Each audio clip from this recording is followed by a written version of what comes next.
Altered Dude Tron Part 3 Space Imperies Clocktime. The Love of Amanda. Cabron Altered Part 3 Space Imperies, Clocktime. The Love of Amanda.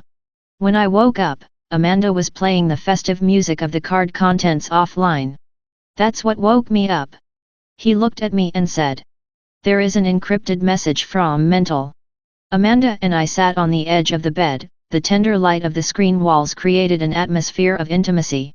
The offline card in his hands looks like an ancient artifact, a fucking year shit, an antiquated shit that had traveled through time to find us. She slides her fingers over the surface of the card on behalf of Amanda Silas and Alex Edmonton. Amanda activated the mechanism. The symbols blinked, reorganized, and finally resolved into words. The message appeared before us. It looked like a poem. The source of life. Like the sun that shines. Look in every reflection. Of the spark that burns. The light in your eyes. And to the crystals of the heart the energy. That of love is the strength. What a romance, said Amanda. I'm already excited, he said as he took off his clothes. Yes, I also want to. I answered surprisedly. But it would be better if we took a bath and went to breakfast.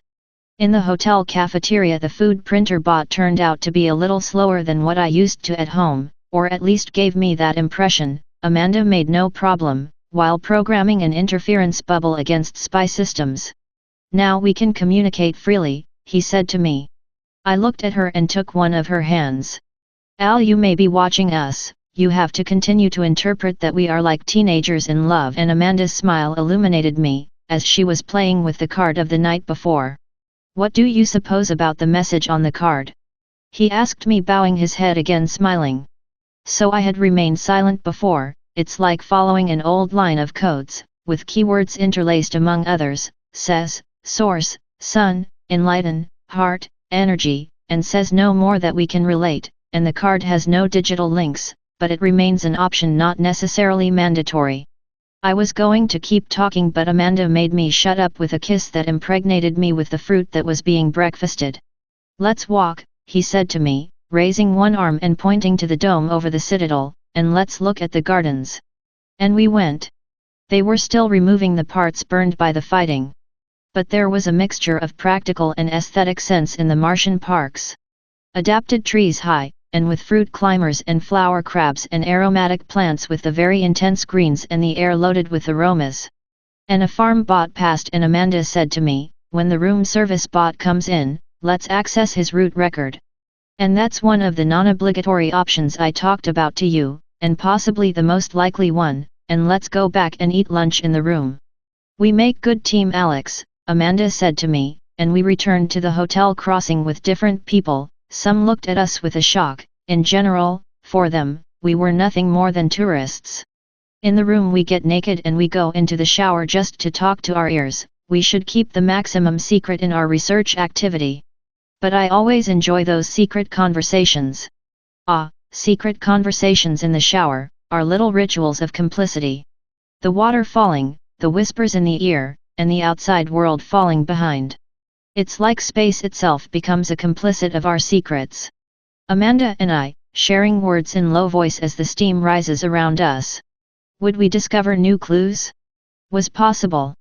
Water runs to recycling, time runs, and never comes back. What's next, Alex? More research or a short breath? Before we dive again into the riddles of Mars, we find moments of connection that remind us that we are sensitive beings, not just adventurers. With the odds evaluated, we called the room service and the same bot came. We had it. Amanda sat on top of mine and made the bot approach for her to feed me in the mouth by taking the food with one hand directly from the bot tray, and with the other hand using the device installed on her necklace. While taking it off, she copied the bot records and erased access tracks.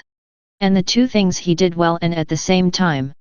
Amanda and I connected the surveillance suppressors, as every time we did or simulated doing delicious things, and we plunged into the logs of the room service bot.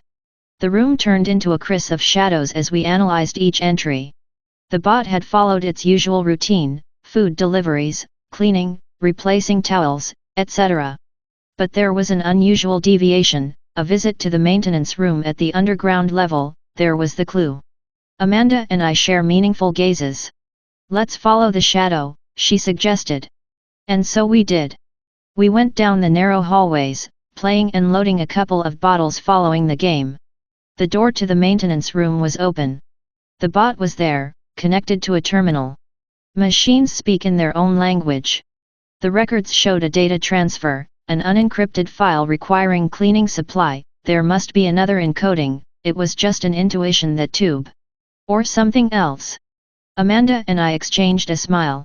We are close, she said. Al, we have not yet arrived. Someone came out behind a wall panel that was a hidden door. I turned over myself to the point of standing out, but Amanda's tone of voice reassured me. Hello, Mental, said Amanda.